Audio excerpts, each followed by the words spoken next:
আমন্ত্রণ জানাচ্ছি পল্লী টিভির খেলাধুলা বিষয়ক নিয়মিত অনুষ্ঠান পল্লী স্পোর্টসে। দর্শক, বৃহস্পতিবার প্রাইম ব্যাংক এবং মোহামেডানের সুপার লিগের ম্যাচে মনিরুজ্জামানের সঙ্গে ফিল্ড আম্পায়ার হিসেবে ছিলেন সাথিয়া জাকির জেসি। নারী আম্পায়ারকে দেখে এদিন মাঠেই ক্ষোভ আর হতাশা প্রকাশ করেন দুই দলের ক্রিকেটার ও অফিসিয়ালরা। এমন খবরে উত্তাল ছিল গোটা নেট দুনিয়া। বিস্তারিত জানাবো ডেস্ক রিপোর্ট থেকে। জানা যায়, ওই দিন নির্ধারিত সময়ে শুরু করা যায়নি ম্যাচটি। 15 মিনিট অপেক্ষার পর জেসিকে নিয়েই শুরু হয় খেলা। তবে এদিন আম্পায়ার পরিবর্তন চেয়ে নাকি ফোন করা হয়েছিল কমিটির চেয়ারম্যানকে। আম্পায়ার্স কমিটির চেয়ারম্যান ইফতেখার আহমেদ মিঠু এ প্রসঙ্গে সংবাদ মাধ্যমকে বলেন, তারা দুই দল এই বিষয়ে অভিযোগ জানিয়েছিল, কিন্তু পরে মেনে নিয়েছে।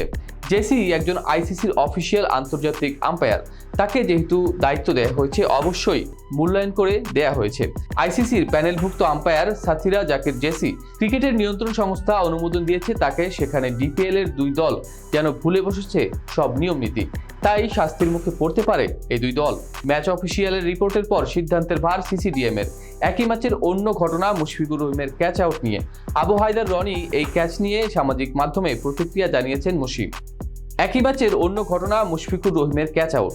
আবু হায়দার রনির এই ক্যাচ নিয়ে সামাজিক মাধ্যমে প্রতিক্রিয়া জানিয়েছেন মুশি। সিনিয়র ক্রিকেটারের এমন কাণ্ড ভালোভাবে নেয়নি বিসিবি।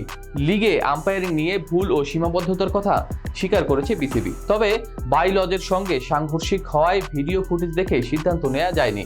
আম্পায়াররা হয়তো ভুল করেছে, কিন্তু এটা ইচ্ছাকৃত নয়। আম্পায়ার নারী দেখে খেলতে চায়নি তামিম মুশফিক ও মাহমুদুল্লাহর দল, এবং ডিপিএল নারী আম্পায়ারের অধীনে খেলতে আপত্তি ক্রিকেটারদের। এই দুই শীর্ষ গণমাধ্যমের দুই শিরোনামে রীতিমতো উত্তাল দেশের ক্রিকেটাঙ্গন। এ ব্যাপারে জেসি বলেছেন, আমি রীতিমতো বিস্মিত। ক্রিকেটাররা মাঠে কখন নামতে আপত্তি করলো? আমি গণমাধ্যমেই পড়লাম এমন খবর, অথচ মাঠে তো সবাই আমার প্রশংসাই করলো। মোহামেডান ক্লাবের প্রধান সমন্বয়ক তারিকুল ইসলাম টিটু বলেছেন, আমরা জেসিকে দেখি একটু অবাক হয়েছিলাম, কিন্তু কেন তিনি আম্পায়ারিং করবেন এটা নিয়ে কোনো প্রশ্নই তোলা হয়নি। আমাদের তরফ থেকে কোনো আপত্তি করা হয়নি। আমরা নিজেরা বলাবলি করেছি, সংশয় প্রকাশ করেছি, কারণ মাত্রই তার আম্পায়ারিং সফর শুরু হয়েছে। আন্তর্জাতিক ক্রিকেটে ঢাকা লিগের ম্যাচ সবসময় উত্তেজনা থাকে। আমরা চেয়েছিলাম আরও ভালো আম্পায়ার, কিন্তু জেসি তো ভালো ডিসিশন নিয়েছে। আমরা তার প্রশংসা করেছি, সেটা দূর হয়ে গেছে সহজেই। দর্শক, আম্পায়ারিং নিয়ে জেসি বলেন, মেয়েদের আন্তর্জাতিক ম্যাচ থেকেও এখানে অনেক চাপ থাকে। এখানে জাতীয় দলের ক্রিকেটাররা খেলেন, সঙ্গে ঢাকা প্রিমিয়ার লিগের আলাদা চাপ।